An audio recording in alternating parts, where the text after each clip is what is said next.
So, Shawn, tell us how this project came about for you.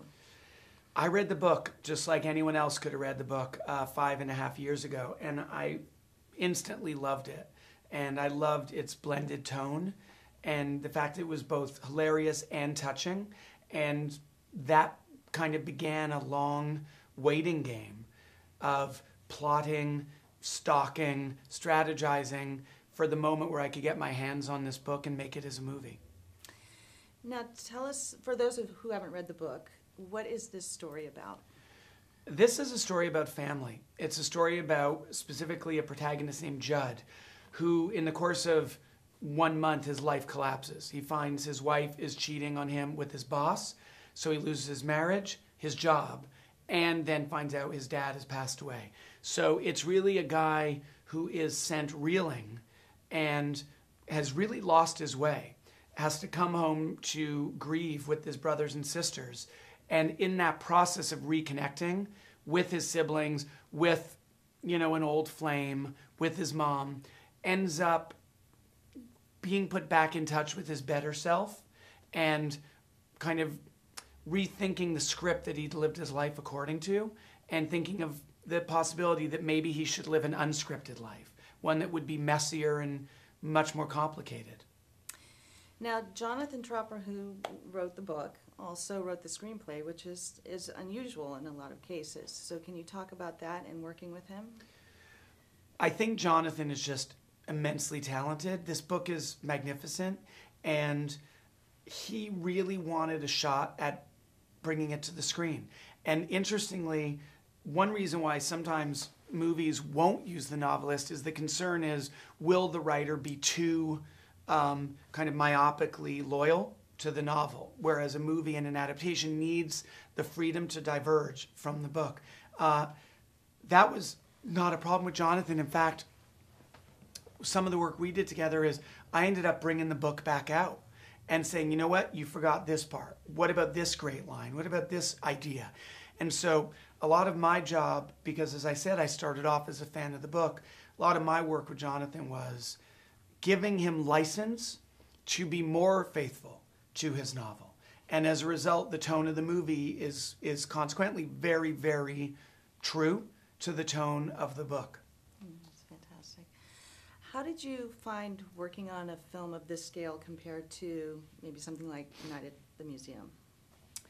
This scale of movie is very different from everything I've done. I've done bigger, more expensive and complicated movies like Real Steel or the Night at the Museum films. I found that this was liberating in some way. Even though we were in a small house, on a small budget, on a small shooting schedule, the fact that my job simply concerned the script and then being a kind of an enabler to my actors to give their best performances, that was the job. I didn't want to show off with style. There's nothing to hide behind as far as special effects or action. It's just people and feelings. And as such, it's about these performances. So I found it came very naturally to me. This is the kind of movie I love most. And it was kind of great to be unburdened of all those other pressures and just focus on the writing and the characters and the performances. Now let's talk about this cast, because the cast is great. What was the process there for you? Did you know exactly who you wanted for these parts? No, I spent many months casting this movie. I knew this movie would live or die and be okay, good versus great as a result of its casting. So for me, I met with and I auditioned probably a few hundred actors for the various roles. And I took a few months to really listen to all of my instincts before I would commit to who played what role. And in some cases, it meant very famous names like Jane and Tina and Bateman. But in other cases, it was people like Adam and Corey who were far from obvious choices a year and a half ago. And I was just dead certain that they were the only guys to play those other two brothers. So there was a lot of soul searching, a lot of trusting my gut, and thankfully a studio that really gave me the creative autonomy to cast whoever I wanted. Now with these actors as well, with their backgrounds, did you give them a lot of license to do improv, or was it straight from the script? This script was really, really good. So we shot the script, but then we did more things. So we never kind of threw out the writing, but we almost always added to it. And my actors know that I come to them expecting collaboration, so I want the benefit of their ideas. Some may suck, many will be awesome.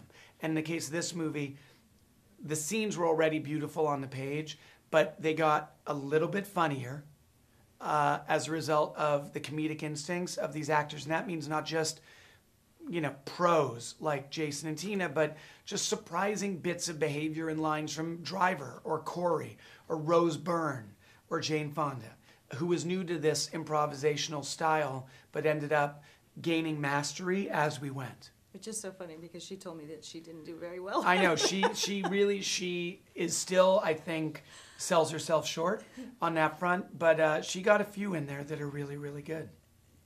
That's great. So now, why is it that family makes for such good storytelling?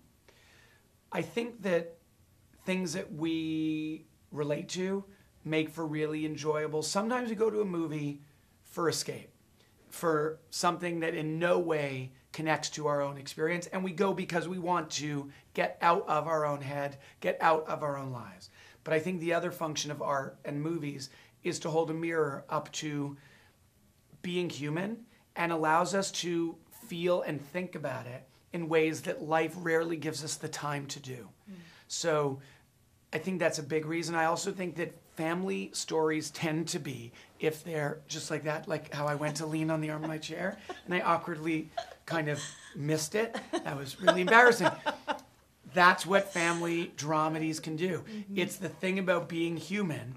Like, I just look like an idiot, but maybe you and some people watching relate to it. Because guess what? Life does that to us all the time. Right. Life makes fools of us all the time. And so I think the family stories tend to have a nice blend of hopefulness, but indignity that is fundamentally human. And I think that resonates for people. Well, I think that's what people are going to take from this. It was a great film. Thank you. Thank you.